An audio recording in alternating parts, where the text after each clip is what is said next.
Oy, Tito Qsers.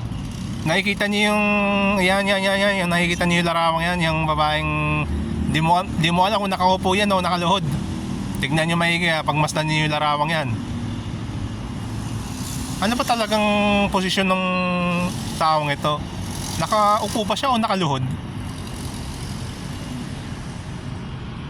Panahon na para ilantad talaga sa publiko yung ano. Meron daw dalawang may dalawang existing words na tawag diyan sa posisyon na yan, mga kaibigan. Dalawa yan eh, may dalawang existing positions. Yung una, yung isa form of yung yoga, form of exercise sa yoga, yung ganyang posisyon, di ba, nakaupo.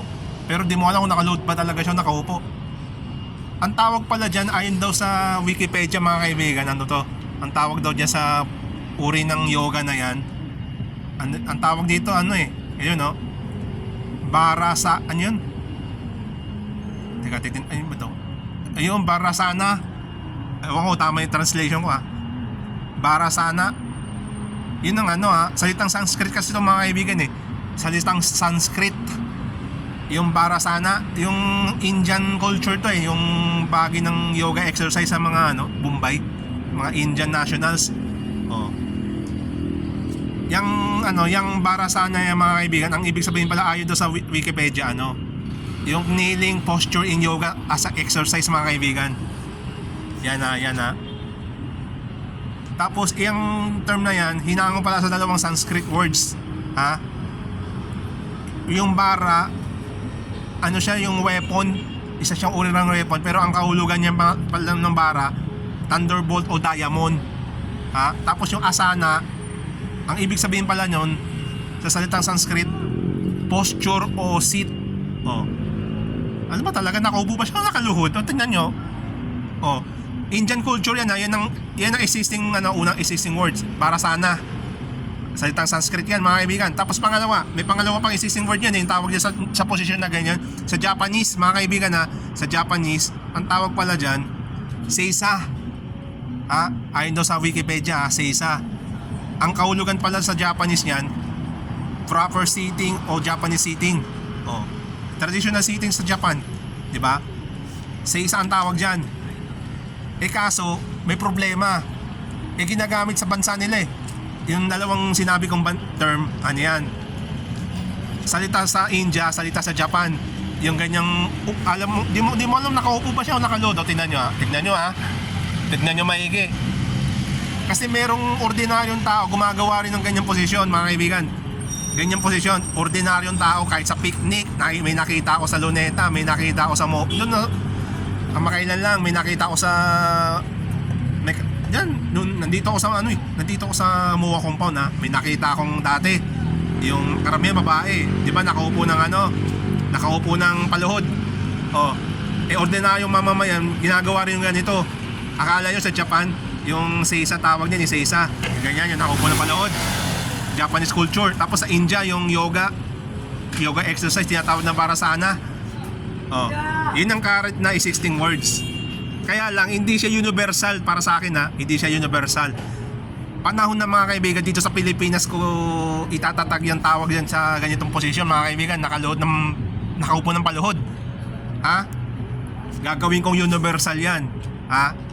Panahon na talaga para itatag itong salitang itatawag natin dyan. Talagang may naisip akong salita Tagalog to. Di ba alam niyo yung yung tinanggap sa Merriam Dictionary, yung Webster, yung boondocks, di ba salitang Tagalog yon, yung boondocks. Pinanggap sa Webster Dictionary yon. Malay mo itong itatatag kong salita, yan nakikita niyo sa nararamay ng babaeng nakaupo, alam mo nakaluhod. Hindi ko maintindihan kung nakaluhod ba talaga siya o nakaupo Pero sa Japan, kultura nila yan, yung pag-upo. Pag-upo ang nila paniniwala nila sa Japanese pero paluhod kita nyo ebidensya parang paluhod tapos yung sa yoga sitting talaga ayon do sa Wikipedia paupo yan ang paniniwala ng mga Indian yung sa mga Indian para sana Pero dito sa Pilipinas, itatatag ko to. Ha? gagawin nating universal worldwide. Kasi ordinaryo tao may ginagawa rin ganito eh. Oh. Alam nyo ba kung ano naisip ko ha? Ito. Tignan nyo. Literal na meaning talaga, pag-upo ng paluhod ha mga kaibigan. Pag-upo ng paluhod. May naisip ako ha. Tignan nyo. Mga kaibigan. Dito sa Pilipinas itatagtag ko to, malay mo malagay sa Webster Dictionary to mga kaibigan. Ha? Ang tawag dyan mga kaibigan, ang ibig sabihin, pag-upo ng paluhod.